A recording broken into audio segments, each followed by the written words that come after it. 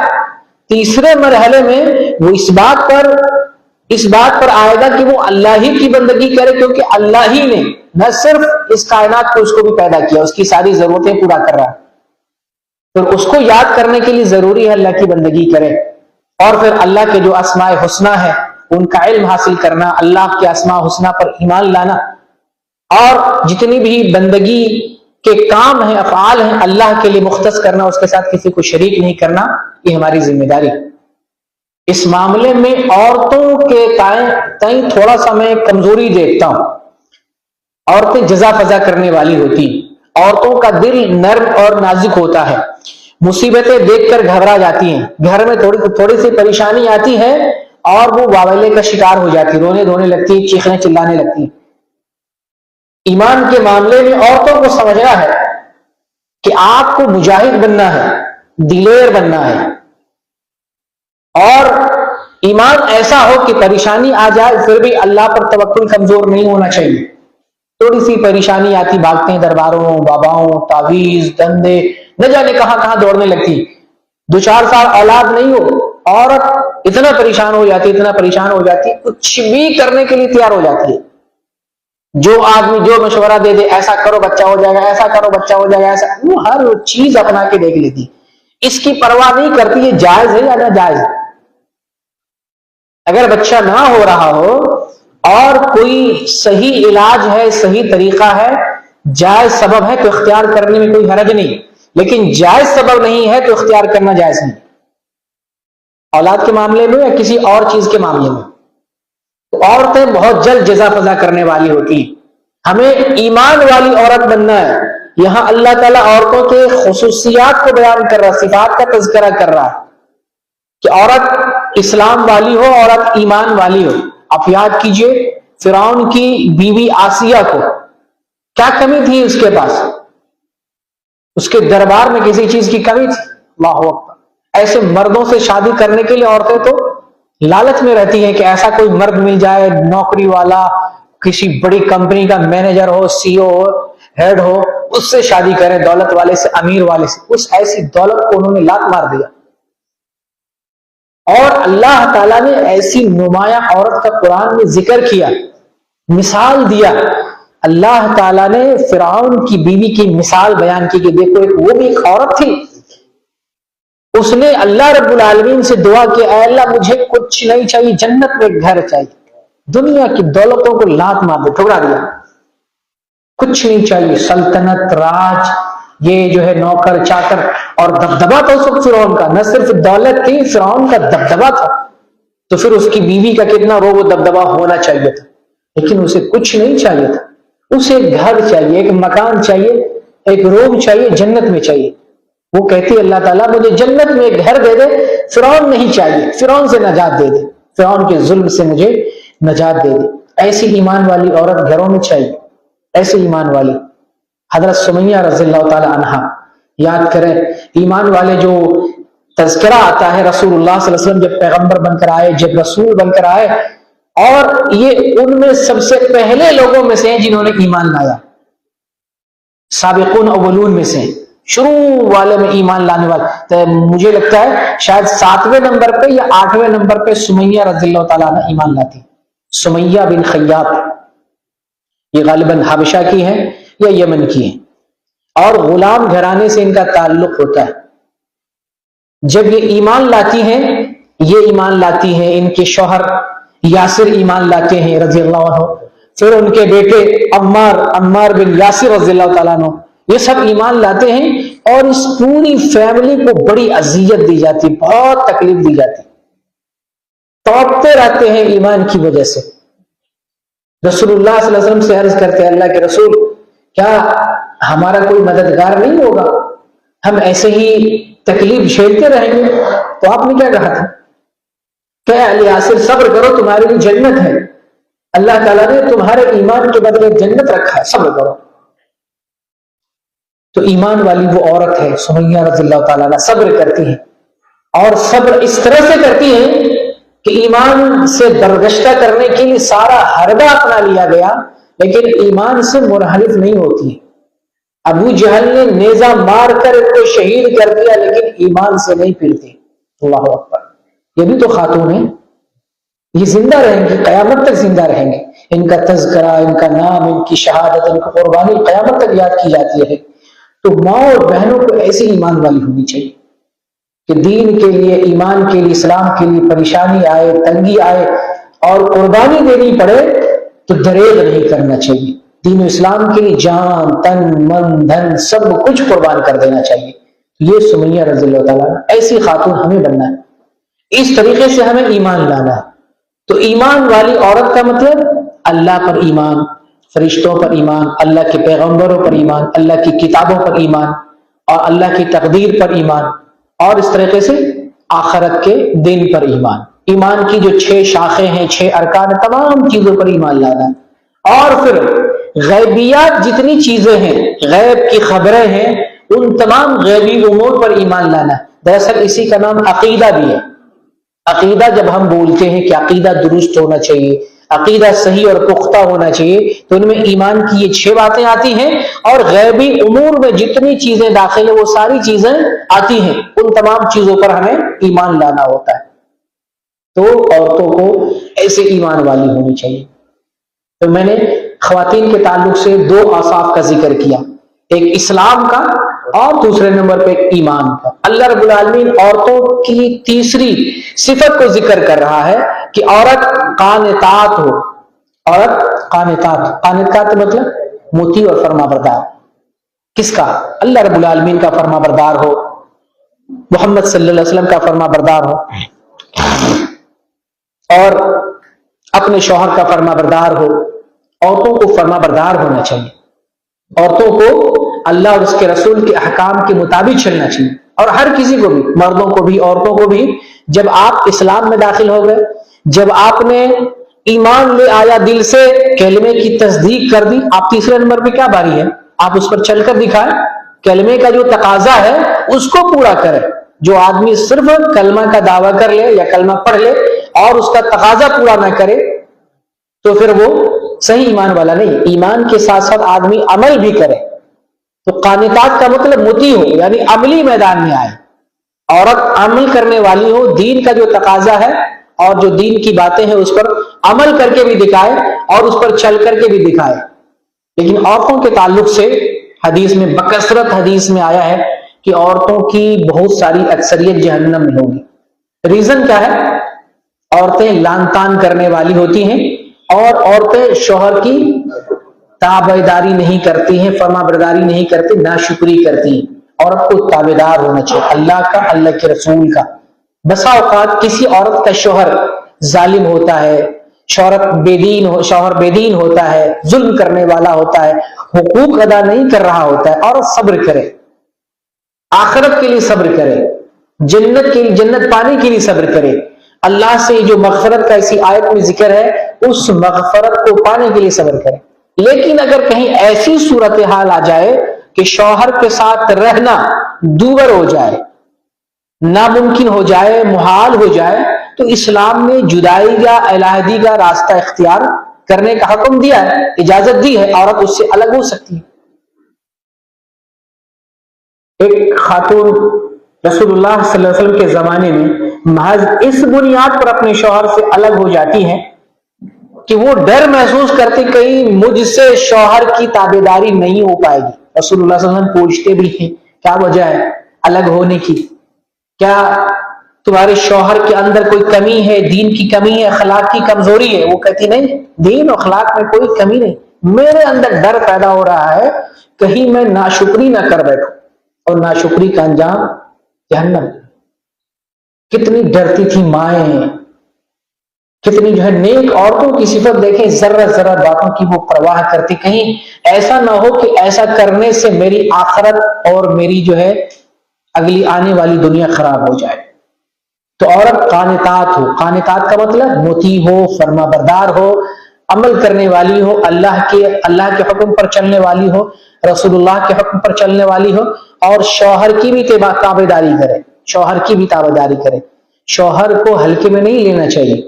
بہت ساری عورتیں آج دنیا کا ماحول معاشرہ دیکھ کر شوہر شوہر کے ساتھ وہ انصاف نہیں کر پاتی ہیں جو اسلام نے انصاف کرنے کا حکم دیا ہے. عورتوں کا جو ہے منتظم اور حاکم مردوں کو بنایا. الرجال قوامون علی النساء، مرد عورتوں کا نگراں اور حاکم ہے. حاکمیت، قوامیت مردوں کے ہاتھ میں ہے. مرد باہر جاتا ہے، کماتا ہے، محنت و مشقت کرتا ہے، گھر کا پورا انتظام سنبھالتا ہے. اس وجہ سے مرد کو عورتوں پر حاکم بنایا ہے، اور عورتوں کو مرد کی تابعداری اور فرمانبرداری کرنی چاہیے.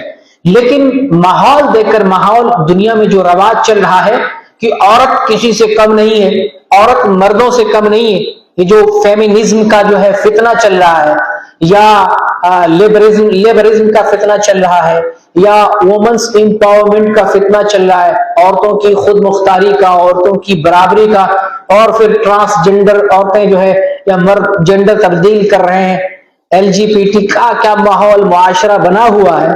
اس ماحول معاشرے سے متاثر ہو کر عورت سمجھتی ہے میں کسی سے کم نہیں ہوں، میں شوہر سے کم نہیں ہوں. ارے تیرے تم اس طرح سے مخاطب بھی ہوتی ہیں، اور پھر اس کو وہ درجہ نہیں دیتی جو درجہ دینا چاہیے. نبی کریم صلی اللہ علیہ وسلم فرماتے ہیں کہ اللہ کے بعد اگر کسی مرد کے لیے، کسی انسان کے لیے سجدہ کرنا جائز ہوتا تو میں بیویوں کو حکم دیتا کہ وہ اپنے شوہر کا سجدہ کرے. یہ بات کوئی کم ہے؟ یہ بات کوئی کم نہیں ہے. مرد کے مقام اور مرتبے کو، یعنی شوہر کے مقام مرتبے کو سمجھنے کے لیے ایک عورت کو شوہر کے ماتحتی میں رہ کر، ان کی تابعداری میں رہ کر، ان کی عزت و تکریم کرتے ہوئے، ان کو اپنا نگراں سمجھتے ہوئے زندگی گزارنا چاہیے. ان کی ماتحتی میں وہ کفیل ہوتا ہے، عورت مکفول ہوتی ہے. وہ حاکم ہوتا ہے، عورت ماتحتی میں رہنے والی ہوتی ہے.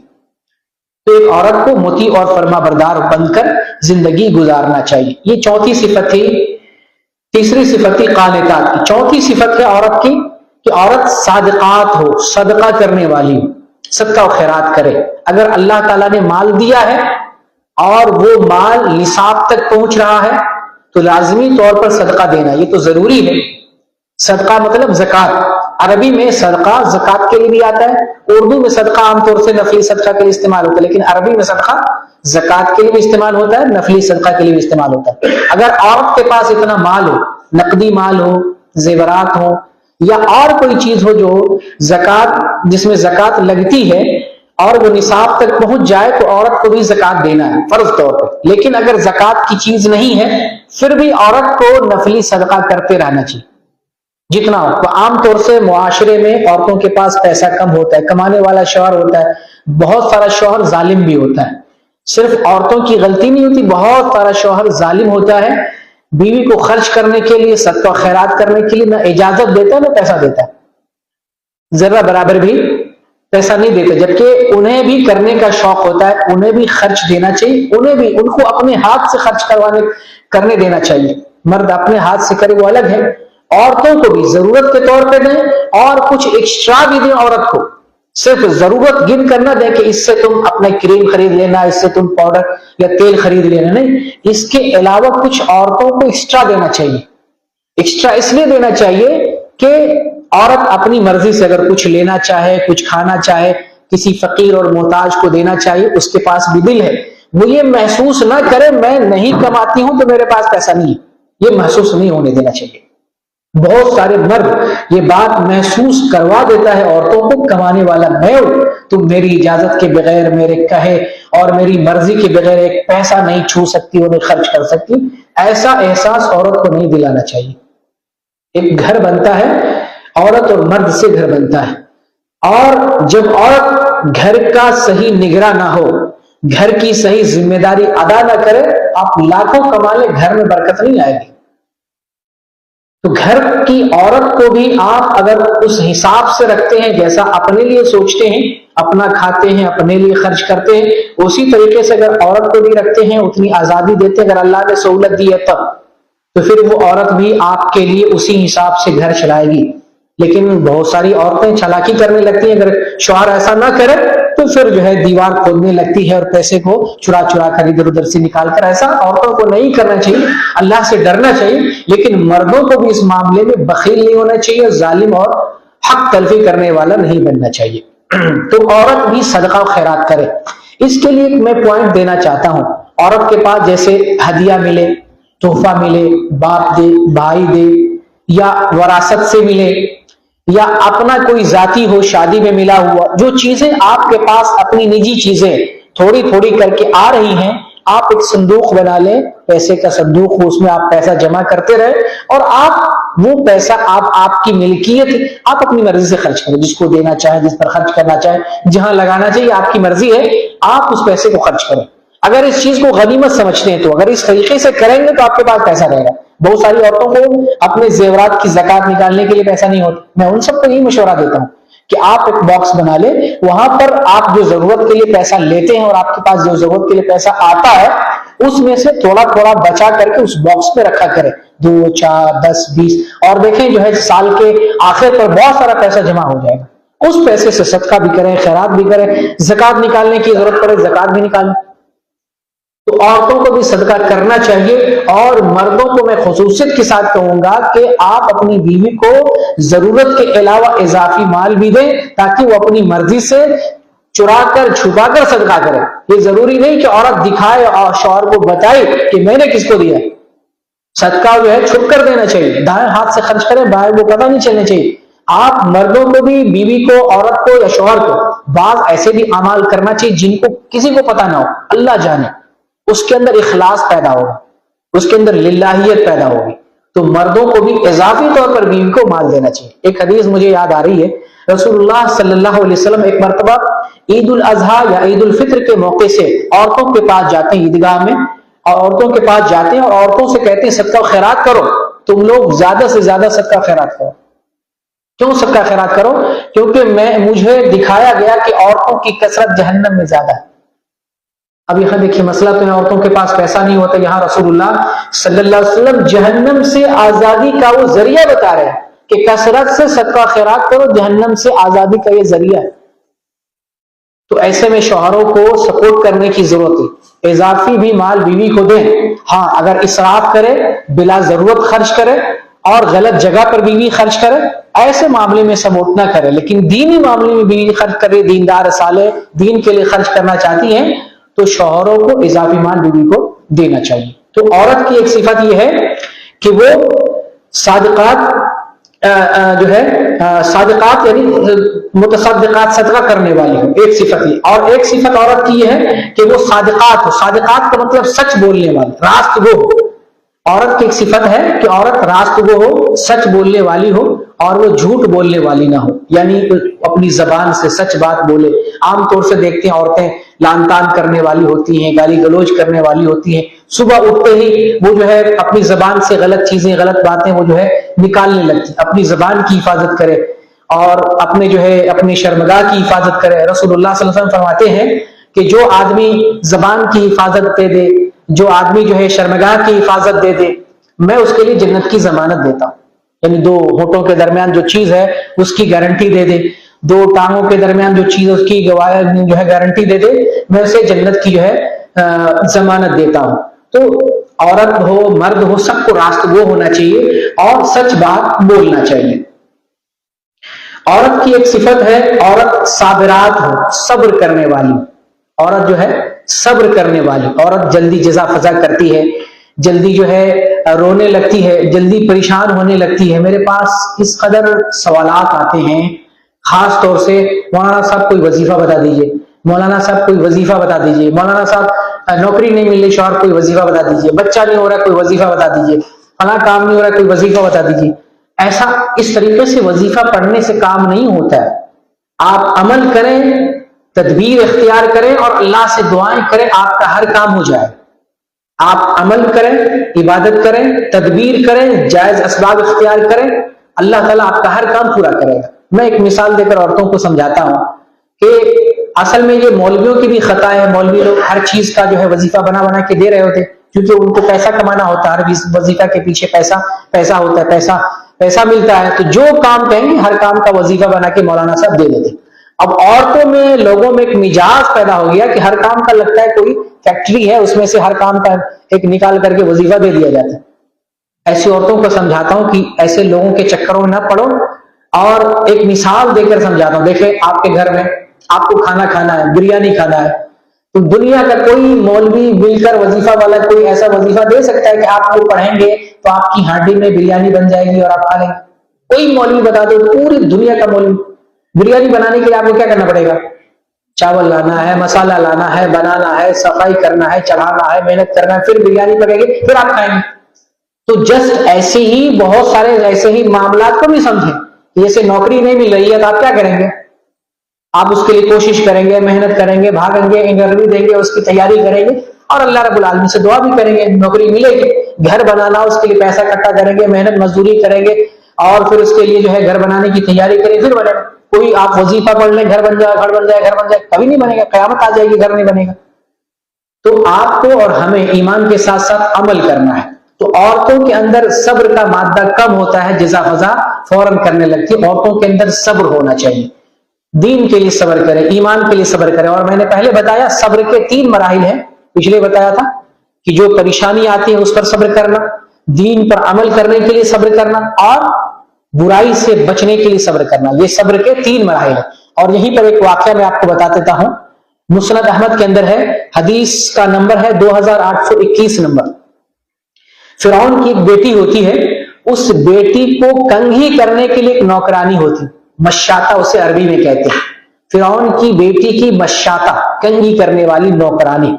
ایک مرتبہ اس کے ہاتھ سے زمین پر کنگھی گر جاتی، زمین پر کنگھی گر جاتی. اور یہ بیان کرنے والے ہیں، یہ روایت بیان کرنے والے ابن عباس رضی اللہ عنہما. رسول اللہ صلی اللہ علیہ وسلم معراج کے وقت جو ہے یہ واقعہ، معراج کے موقع سے یہ واقعہ بیان کر رہے ہیں کہ معراج کے موقع پر مجھے یہ دکھایا گیا. ایک جگہ سے خوشبو آ رہی تھی، بہت زیادہ خوشبو آ رہی تھی. تو میں نے پوچھا جبریل علیہ السلام سے، یہ خوشبو کیسی ہے؟ تو جبریل علیہ السلام نے کہا کہ یہ فرعون کی بیٹی کی مشاطہ اور اس کی اولاد کی خوشبو ہے. تو پھر آپ نے پوچھا ان کی کیا شان ہے ذرا بتاؤ.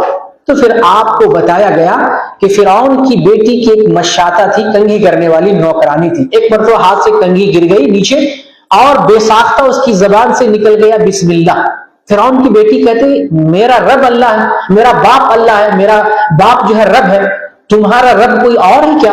وہ کہتی ہاں میرا رب اللہ ہے، تمہارا بھی ہے اور میرا بھی رب اللہ ہے.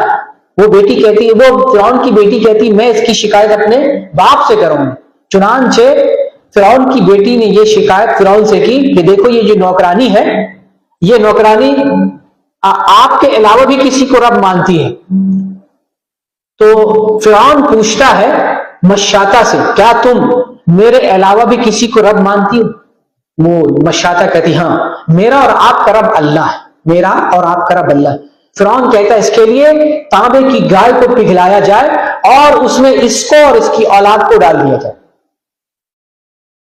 وہ مشاطہ، وہ نوکرانی کہتی ہے کہ آپ سے ایک درخواست ہے، آپ ٹھیک ہے بلا شک ایسا کام کریں، آپ سے درخواست ہے میری ہڈیوں کو، میری اور میری اولاد کی ہڈیوں کو کپڑے میں جمع کر کے اس کو دفن کر دینا. فرعون نے کہا کہ تمہارا بہت سارا حق میرے اوپر ہے، چلو یہ درخواست مجھے منظور ہے. چنانچہ فرعون کے حکم سے تانبے کی گائے پگھلائی گئی اور اس میں ایک ایک کو ڈالا گیا. یہ ایمان والی، یہ کس لیے؟ ایمان کی بدولت. اس نے رب اللہ کو مانا. ایک ایک کو آگ میں ڈالا گیا، وہ تانبے کی آگ میں ڈالا گیا. جب باری آئی اس بچے کی جو دودھ پی رہا تھا، عورت سہم گئی، کیونکہ ایک عورت کو دودھ پیتے بچے سے بڑی محبت ہوتی، بے انتہا محبت ہوتی. وہ حیران و پریشان ہو گئی. بچہ بول پڑا کہ ماں آگ میں ڈال دے، پرواہ نہ کر، یہ دنیا کا عذاب آخرت کے عذاب سے ہلکا ہے، ڈال دے اس میں، پرواہ نہ کر. چنانچہ اس بچے کو ڈال دیا گیا اور سارے کو آگ میں ڈال دیا گیا. ابن عباس رضی اللہ عنہما بیان کرتے ہیں کہ بچپن میں جو چار جو ہے بچے بولے تھے چھوٹے بچپن میں، ان میں سے ایک بچہ یہ بھی ہے. فرعون کی بیٹی کی مشاطہ کا یہ بیٹا تھا. عیسیٰ علیہ السلام بھی بچپن میں بولے، یوسف علیہ السلام کا ایک گواہ تھا، اس نے بولا تھا. اور جریج کے معاملے میں جو بچہ ایک عورت کو پیدا ہوا تھا، اس بچے نے بھی گواہی دی تھی. اور یہ چوتھا بچہ یہ. کہنے کا مطلب ایمان کے لیے قربانی دیکھیں، آگ میں جلنا، تانبے کی پگھلتی ہوئی آگ میں داخل ہونا گوارا کر لیا، لیکن اللہ سے انکار نہیں، اللہ سے نہیں مکرا. ایسا ایمان ہونا چاہیے اور دین کے لیے ایسا صبر ہونا چاہیے. کتنا زیادہ انہوں نے صبر کیا ہوگا. اسی طرح سے ایک صفت ہے عورتوں کی خاشعات، اور ڈرنے والی ہو. خشوع خاص طور سے عبادت کے معاملے میں. خشوع کہتے ہیں ایسا ڈر کہ اس کا اثر جسم پر نظر آئے گا. ہمیں ڈر رہے ہیں، آپ ڈر کا اثر آپ کے اوپر نہ ظاہر ہو تو کیا ڈرنا ہے. خشوع عبادت کے اندر بھی، جیسے کہ مومنوں کے اوصاف میں سے اللہ تعالیٰ نے بیان کیا قد افلح المؤمنون الذین هم فی صلاتهم خاشعون. مومن ایمان والے کامیاب ہو گئے جو عبادت میں خشوع اختیار کرتے ہیں، ڈرتے اللہ رب العالمین سے. عبادتوں کے اندر خشوع ہونا چاہیے اور اللہ سے ڈر انسان کے اندر ہونا چاہیے. تو یہ صفت جو ہے عورت کے اندر بھی ہو، مردوں کے اندر بھی ہو. اسی طریقے سے عورتوں کی صفات میں سے ایک صفت ہے صائمات. عورت صائمات ہو یعنی روزہ رکھنے والی. رمضان کا روزہ رکھے، رمضان کے علاوہ بھی نفلی روزہ رکھا کرے. عورتیں گھر میں ہوتی ہیں، وہ چاہے تو بے پناہ روزہ رکھ سکتی، کم از کم مہینے کا 3 روزہ ایام 20 کا روزہ رکھا کرے. ایام 20 کا روزہ 13 14 15 یہ 3 روزے رکھنا چاہیے. اور اگر مینس کی وجہ سے اور کسی کام اور کسی پریشانی کی وجہ سے آگے پیچھے کرتے کوئی حرج کی بات نہیں. شروع مہینے میں رکھ سکتی ہے، آخر مہینے میں رکھ سکتی ہے، الگ الگ رکھ سکتی، ایک ساتھ رکھ سکتی ہیں. نبی کریم صلی اللہ علیہ وسلم یہ مہینے کے 3 روزے رکھا کرتے تھے. جب مہینہ آتا تھا اس کا پہلا سوموار اور جمعرات، پہلے ہفتے میں پہلا مہینہ پہلا ہفتہ سوموار اور جمعرات، پھر دوسرا ہفتہ آتا تھا اس میں سوموار کا روزہ رکھا کرتے. 3 روزہ ایسے رکھا کرتے تھے. ایسے بھی رکھ سکتے ہیں، الگ الگ رکھ سکتے ہیں، ایک ساتھ رکھ سکتے ہیں، یا ایام 20 کے طور پر رکھنا چاہتے ہیں 13 14 15 کا تو اس طریقے سے روزہ رکھنا چاہیے. خواتین گھر میں ہوتی ہیں تو گھر میں رہتے ہوئے روزہ رکھنا اور آسان ہوتا ہے، لیکن جو گھر سے باہر نکلتے ہیں، کام کاج کرتے، محنت و مشقت کرتے ہیں، ان کے لیے ذرا مشکل ہوتا ہے. تو ایک صفت عورت کی یہ ہے. ایک صفت عورت کی حافظات. عورت شرمگاہ کی حفاظت کرنے والی ہو. مرد بھی حفاظت کرے، عورتیں بھی حفاظت کرے. اور میں نے بتایا کہ مردوں کے لیے سب سے بڑا فتنہ عورت ہے. عورت اگر اچھی ہو جائے، نیک ہو جائے، صالح ہو جائے تو پھر پوری دنیا مل کر اس کو بگاڑ نہیں سکتی، پوری دنیا مل کر. لیکن عورت اگر بے حیا ہو تو ایک عورت پوری دنیا کو بگاڑ سکتی، ایک عورت پورے گھر کو تباہ کر سکتی، ایک عورت پورے معاشرے کو تباہ کر سکتی. لیکن اگر وہی عورت ایمان میں اور اسلام میں مضبوط اور پختہ ہو، پوری دنیا مل کر بے حیائی کرنا چاہے، زنا کرنا چاہے، وہ عورت کبھی بھی پگھل نہیں سکتی، کبھی بھی نہیں. تو عورت کو مضبوط پہاڑ کی طرح ہونا چاہیے. نہ ایسا لباس لگائے، نہ ایسی اپنی چال ہو، نہ ایسا اپنا جو ہے وضع پتہ بنائے جس سے وہ دوسروں کو لبھائے. گھر میں رہتے ہوئے، گھر سے باہر نکلتے ہوئے زیب و زینت کا ایسا استعمال نہ کرے غیروں کے لیے کہ اس کی وجہ سے دوسرے لوگ فتنے میں پڑیں اور اپنے آپ کو دین کے حوالے سے ہلکا نہ محسوس کرے. کوئی غلط آدمی آپ کو نظر اٹھا کے دیکھتا ہے، آپ کی طرف ہاتھ بڑھاتا ہے، آپ کے ساتھ برائی کا ارادہ کرتا ہے، آپ سختی کے ساتھ اس معاملے کو نمٹیں، اس کے اندر جو ہے نرمی نہ دکھائیں. یہ جو ہے بہت بڑا معاملہ ہے. اگر آپ نرمی دکھاتے ہیں تو نرمی کا فائدہ اٹھا کر گناہ میں واقع ہوگا، وہ بھی واقع ہوگا اور آپ بھی واقع ہوں گے. اس لیے اس معاملے میں عورت کو ٹائٹ اور سخت ہونا چاہیے. عورت اپنی شرمگاہ کی حفاظت کرے، اور اس میں ضروری ہے کہ شرمگاہ کی حفاظت کرتے جتنے تحفظات ہیں ان سارے تحفظات کو سامنے رکھے، بلا ضرورت گھر سے نہ نکلے.